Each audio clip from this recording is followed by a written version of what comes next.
सवाल ही सवाल आ रहे हैं मेरे को सीए के वो वीडियो जो बनाया मैंने उसके बाद में, तो उसके लिए एक वीडियो एक अलग ही बना देता हूँ। तो वीडियो आप लोग भी देखो क्योंकि आप लोगों के काम का भी है। तो जो मतलब इंडिविजुअल सवाल जो पूछते हैं उनके तो रिस्पॉन्स दे रहा हूँ, बट ये आपके भी काम आएगा क्योंकि आप लोगों को भी बहुत सिमिलर क्वेश्चंस हैं। तो सुदर्शन जी पूछते हैं, हाय भैया, मैंने सीए इंटरमीडिएट और आर्टिकलशिप करी हुई है और मुझे एडमिट आया यूनिवर्सिटी ऑफ मैरीलैंड से मास्टर्स इन क्वांट फाइनेंस का। What would you recommend university और कोर्स कैसा है? Is it worth to take a risk considering job market? So भैया देखो, मैंने पहले भी बोला है, तो जो आपकी यूनिवर्सिटीज होती हैं अगर वो आईवी लीग नहीं है तो इतना मैटर नहीं करता कौन सी यूनिवर्सिटी से कर रहे हो। मैरीलैंड से कर लो, विस्कॉन्सिन से कर लो, सिंसिनाटी से कर लो। What matters is the location. अगर आप न्यूयॉर्क सिटी की विसिनिटी में हो तो फाइनेंस की जॉब्स की प्रायोरिटी आपको मिलेगी, क्योंकि यहाँ पे एम्प्लॉयर पहली बात प्रेफर नहीं करते कि कोई शिकागो का बंदा है उसको न्यूयॉर्क लेके आओ, उसको रिलोकेशन चार्जेस दो, ये वो दो, क्योंकि वो देते हैं। मतलब रिलोकेशन चार्जेस एक तरह से एक नॉर्म है यहाँ पे देना, तो इसलिए हमेशा प्रायोरिटी रखो एक अच्छी लोकेशन की, वो इंपॉर्टेंट आपके लिए। और क्वांट फाइनेंस तो बहुत अच्छा कोर्स है, इससे क्वांट ट्रेडर बनते हो आप। लेकिन अगर आप आईवी लीग से नहीं होना तो बड़े बैंक में जाना बहुत मुश्किल होता है। पहले आपको छोटे कोई बुटीक बैंक में काम करना पड़ेगा वहां पे, लेकिन स्पॉन्सरशिप के लफड़े होते हैं, वो बुटीक बैंक स्पॉन्सर नहीं करते हैं। तो आपको अगर 3 साल यहाँ पे रहना है तो फिर बढ़िया है कि 1 साल बुटीक बैंक, 2 साल बुटीक बैंक, तीसरे साल जीएस करो। बट अगर आपको सेटल होना है तो मुश्किल है। तो अपने को ऐसी चीजें देखनी है जो इजी कोर्सेज हों और जो आपको डायरेक्टली सीधा बैंक में पहुंचा दे, क्योंकि बड़े बैंक स्पॉन्सर करते हैं, छोटे बैंक्स नहीं करते हैं। अगला सवाल, सर आप जॉब कहाँ कर रहे हैं, उस कंपनी का नाम क्या है, सर आपका कॉस्ट ऑफ लिविंग क्या है पर मंथ, प्लीज रिप्लाई। तो देखो, कॉस्ट ऑफ लिविंग मेरा जान के क्या ही करोगे, बट हाँ मेरा कॉस्ट ऑफ लिविंग ऑलमोस्ट $4,000 है विद रेंट, उससे भी ज्यादा ही है थोड़ा, अराउंड $5,000 होगा मेरा कॉस्ट ऑफ लिविंग, क्योंकि मेरा रेंट बहुत हाई है, मतलब एक तो, और फिर मेरे शौक भी बहुत बड़े।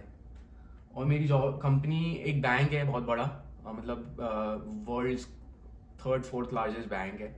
उससे पहले मैं उससे बड़े बैंक में काम करता था। 2-3 बार पूछा है प्रियांक सिंधे ने, what do Americans do differently than Indians which makes them so developed? What tasks a CA student in India should do which he might have done if he would have moved to US? What do Americans do differently than Indians which makes them so developed? देखो यार, तुमने वो ये इस पे comment कर रहे हो विजिटिंग अनदर विलेज पे, क्योंकि उनका विलेज बहुत तुमको मॉडर्न लगा। बट मैं एक बात बता दूं, 100-150 साल हो गए हैं यूएस की आज़ादी को। और दूसरा, अमेरिका में जो आप हिस्ट्री पढ़ने जाओगे ना, तो America was the land of native Americans, जिनको रेड इंडियंस बोलते हैं। और फिर ये यूरोपियंस आए, इन लोगों ने पूरे नेटिव अमेरिकन्स को ख़त्म कर डाला, ऑलमोस्ट 90% को मार डाला और फिर डेवलप किया। तो इसमें जो अमेरिका एज अ लैंड है उसमें बहुत ब्लडशेड हुआ है फॉर अमेरिका। प्लस ऐसा कुछ डिफरेंट नहीं है यार, स्लेवरी वगैरह थी और मतलब गोरे लोगों के देश थे, तो उनको पुराने ज़माने में वही लोग अपने आप को बहुत तोप समझते थे और ब्लैक्स को, इंडियंस को एकदम स्लेव की तरह ट्रीट करते थे, कम पैसा देते थे। तो उससे डेवलपमेंट हो गया, ट्रेड व्रेड की अपॉर्चुनिटीज नहीं थी हमारे पास में या ब्लैक्स के पास में अफ्रीका में, क्योंकि हम लोगों को तो उन लोगों ने लिमिट कर दिया था ना। तो डेवलपमेंट ऐसा नहीं है कि उन लोगों ने किया है। अभी आप मेरे से इससे अच्छा ये सवाल पूछो कि what do Chinese people do differently than Indians which make them so developed? China की पॉलिसीज जो हैं वो बहुत आप रेट्रोस्पेक्ट में देखोगे तो पुराने जमाने में, अब जब चाइना का नाम आता था तो ऐसा लगता था वो एक मतलब चीप गुड्स बनाने वाली कंट्री जो नॉक ऑफ्स बनाती है। बट आज चाइना वैसा नहीं है, आज उनके यहाँ पे सबसे एडवांस टेक्नोलॉजीज हैं, एआई है, मशीन लर्निंग है। बट वहाँ पे एक प्रॉब्लम है कि वो कम्युनिस्ट प्लेस है, तो वो जो आप गवर्नमेंट के खिलाफ गए तो खेल खत्म है आपका। तो वो कम्युनिज्म से उनको बहुत फायदा हुआ है, लेकिन फ्रीडम चली गई है लोगों की।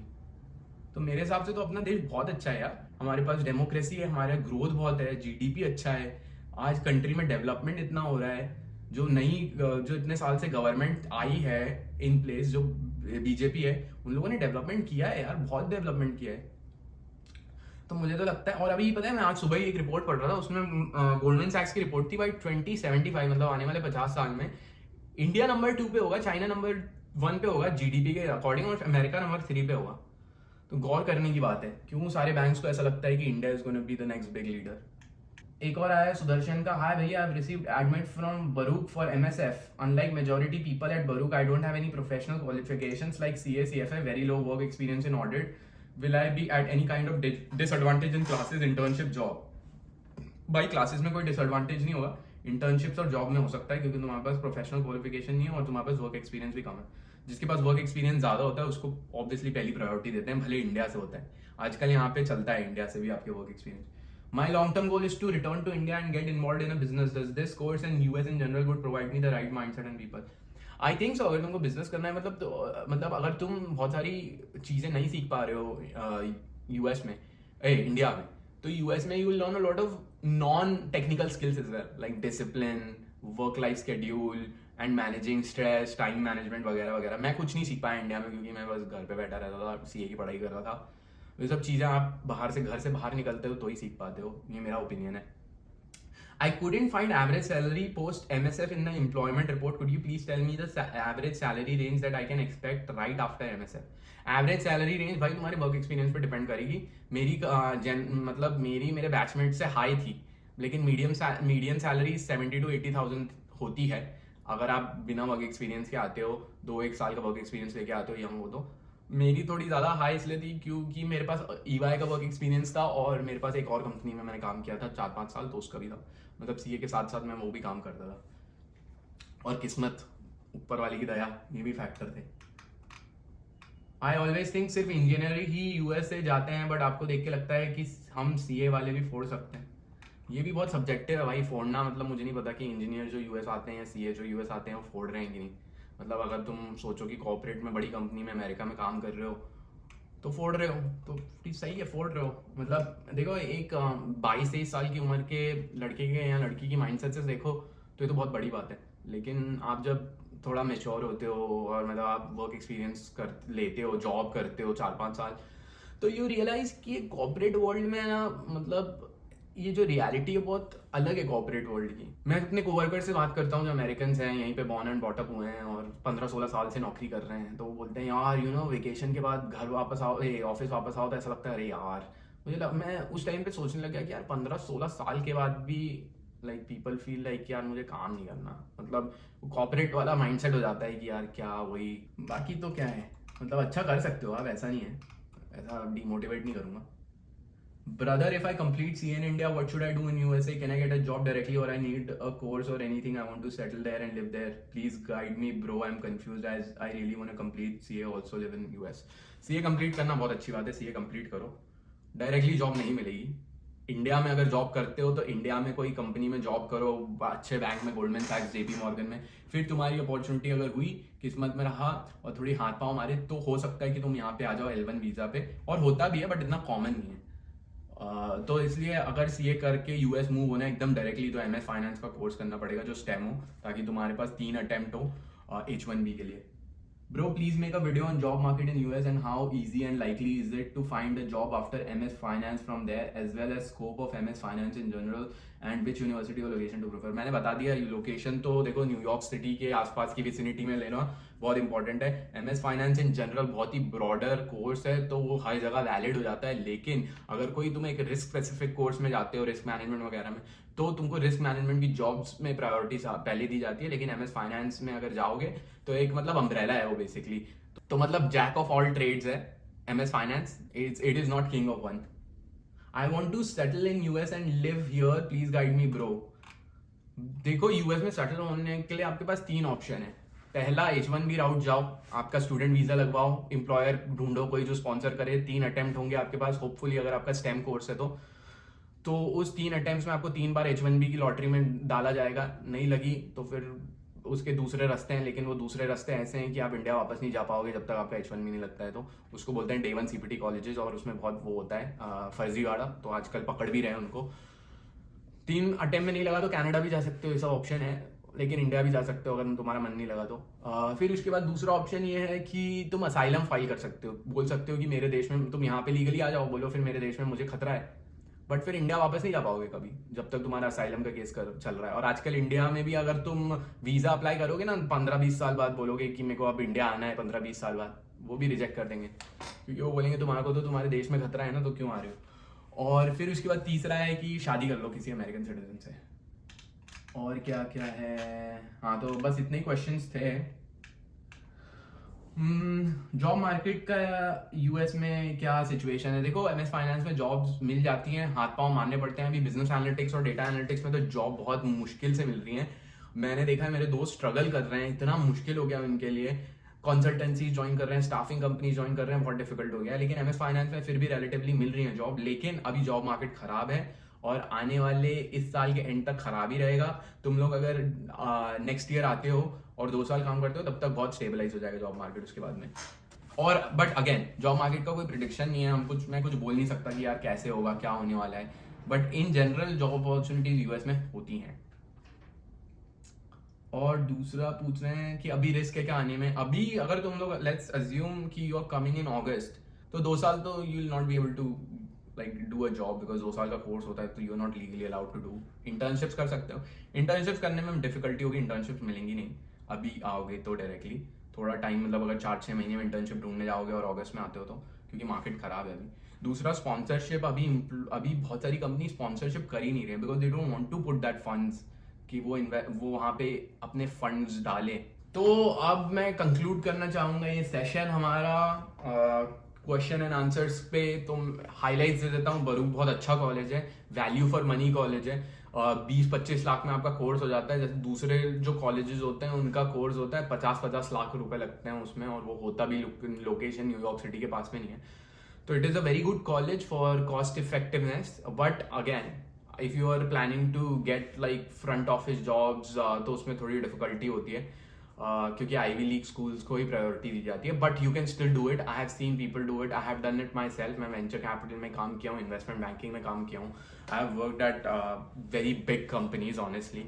तो इतनी प्रॉब्लम नहीं होती अगर आपके पास वर्क एक्सपीरियंस है तो। वर्क एक्सपीरियंस अच्छा है तो हो जाता है। और डिपेंड करता है जॉब मार्केट की सिचुएशन क्या है। जब मैं था आया था और जब मैं नौकरी ढूंढ रहा था, जॉब मार्केट पीक पे था उसके। तो आई जस्ट गॉट लकी, भगवान की दया से मेरा सब सॉर्ट हुआ। और दूसरा मैं बोलूँगा, यूएस आना वर्थ है अगर आपको 5 साल रहना है और फिर इंडिया में सेटल होना है। बहुत ही अच्छा आइडिया है। आओ, सीखो, देखो चीज़ें कैसे होती हैं, अपना पैसा जो लगाया है वो निकालो, थोड़ी कॉर्पोरेट अमेरिका में जॉब्स करो। बहुत कुछ सीखने को मिलेगा यार यहाँ से। एक्सपीरियंस बहुत वैल्यूएबल है यहाँ का, प्राइसलेस है मैं बोलूँगा। कि यार मतलब आपको एक अलग माइंडसेट है यहाँ पे लोगों का, कि आप वर्क लाइफ को बैलेंस करते हो और सारी चीज़ें खुद करते हो, झाड़ू पोछा, खाना बनाना, ये वो। और इसके बाद भी आप अपना टाइम कैसे मैनेज करके छोटी छोटी हॉबीज कर सकते हो। जैसे मैं यूट्यूब वीडियोस बनाता हूँ, कोई भाई स्कीइंग चला जाता है, कोई स्नोबोर्डिंग करता है। यहाँ पे लोगों का अलग ही एक वो है शौक।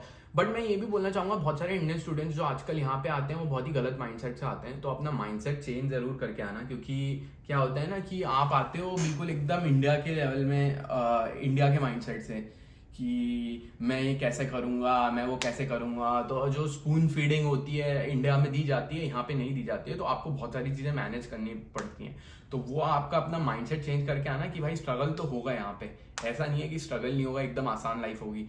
दूर के ढोल सुहाने होते हैं, बहुत रियलिटी अलग है। और मैं एक अलग वीडियो बनाने वाला हूँ कि my honest life in the US, वो जरूर देखना। That will summarise my week in US on average जो होते हैं। घूमना फिरना तो एक तरफ है, इन्फ्लुएंसर्स वगैरह को आप देखते हो, but all that glitter is not gold to be honest. जिसको भी देखते हो आप, जो इन्फ्लुएंसर्स यूएस बेस्ड हैं और जो अपनी लाइफ दिखाते हैं एकदम वाहवाही वाली, बट रियलिटी में ये सब नहीं है। वो सब देख के अगर आप है ना इन्फ्लुएंस हो रहे हो, तो मैं बहुत रियलिस्टिक वीडियो बनाऊंगा, आप देखना, आपको मजा आएगा। क्योंकि मैं भी घूमा हूँ, तो आपको लगता ही होगा यार, मैंने भी अपने घूमने वाले ब्लॉग्स डाले हैं। बट कितना घूमते हैं आप? हम 20 दिन की छुट्टी रहती है, बट आप कितना घूम पाते हो यार? 20 दिन की साल में कॉर्पोरेट में छुट्टी मिलती है, 10 दिन आप यूरोप अफ्रीका वगैरह घूम लिए, 10-15 दिन, 5-7 दिन इंडिया चले गए, काम खत्म। उसके बाद तो आपकी डेली लाइफ है ना। तो वो जरूर देखना। और मेरे को अच्छी लगती है वो लाइफ, तो ऐसा जज मत करना कि यार ये तो कितनी बोरिंग है। दूसरी चीज मैं ये समराइज करना चाहूंगा कि रिस्क हर जगह पे है। यू हैव टू क्वांटिफाई कितनी आप रिस्क टेकिंग कर सकते हो। तो रिस्क इंडिया में भी अपने बिजनेस में, रिस्क यूएस में भी आने में, और रिस्क यूएस से वापस जाके इंडिया में बिजनेस सेटअप करने में भी है। तो हर जगह रिस्क है, बट आपका रिस्क एपेटाइट कितना है, इट डिपेंड्स ऑन यू। जब आदमी 35 का हो जाता है, जब उसके पास बच्चे बीवी होते हैं, तो वो रिस्क नहीं ले पाता है। So like when you have responsibility, it becomes very hard to take more risk. कि भाई if I'm like 35, I have a kid in the US, I have a wife in the US and the kid grew up here. So first of all, it will be very hard for me to move back to India. And second of all, if the kid is like 2-3 years old, फिर भी वो move कर सकते हैं, but it would be hard for me कि मेरे को India के कॉर्पोरेट कल्चर में जाना पड़ेगा यूएस का कॉर्पोरेट कल्चर छोड़ के, which is very significant. India में अपन काम को इतना बड़ा भगवान बना लेते हैं ना, जॉब मार्केट, जॉब्स को स्पेशली, और बिजनेस करूंगा तो और उसमें भी रिस्क है. तो वो आप क्वांटिफाई करो, अपनी रिस्क एपेटाइट देखो, क्या एज है फैक्टर, वो भी बहुत इंपॉर्टेंट है. क्या लोग बोलते हैं age is just a number, it is actually not. बहुत इंपॉर्टेंट है. प्रैक्टिकली सोचो तो अगर 28 की उम्र में आप मास्टर्स करने आते हो या 30 की उम्र में आते हो, तो फिर आपको वो माइंडसेट से आना पड़ेगा कि मेरे को यहीं सेटल होना है, क्योंकि by the time you are 35 you will have to take a very strong decision. You either go to India और you either stay here permanently. वो पिवटल पॉइंट है ना, लेट आता है फिर आपकी लाइफ में. अगर 30 की उम्र में आते हो तो 25 की उम्र में आते हो तो 30 की उम्र में पिवटल पॉइंट आ जाता है. तो वो सब चीज़ें थोड़ी इंपॉर्टेंट हैं यार मेरे हिसाब से, मेरे पर्सपेक्टिव से पूछा जाए तो. और एक किसी का एक सवाल भी था कि 40 के एज के में मास्टर्स कर सकते हैं क्या, जॉब मिल सकती है क्या? मिल सकती है, थोड़ा मुश्किल होगा आपको, लेकिन जो आपका वर्क एक्सपीरियंस पुराना है उसी बेसिस पे आपको जॉब मिलेगी. ऐसा नहीं है कि आप 40 में एक बहुत बड़ा पिवट करोगे एमएस करके तो आपको जॉब मिल जाएगी कि फाइनेंस में. ये एक्सेप्शन एक चीज में अप्लाई होता है, अगर आप छोटे कॉलेजेस से करते हो तो थोड़ा मुश्किल होता है, लेकिन अब आईवी लीग से 40 की एज में करते हो तो आपको बहुत हाई चांसेस हैं कि आपको अच्छी जॉब मिल सकती है आईवी लीग से करने में, क्योंकि वहां पे ऐसे ही होता है. एमबीए की एवरेज एज होती है 35 और कुछ समथिंग, और 40 में आप करते हो तो आप you are more than median age, but you will still find a job. तो वीडियो देखने के लिए थैंक यू सो मच, शुक्रिया शुक्रिया शुक्रिया. अगले वीडियो में मिलते हैं, और बताओ ऐसे सवाल मज़ा आता है पढ़ के पूछने में, और अभी अपलोड कर दूंगा इसको 1 हफ्ते के अंदर. Thank you so much, bye bye.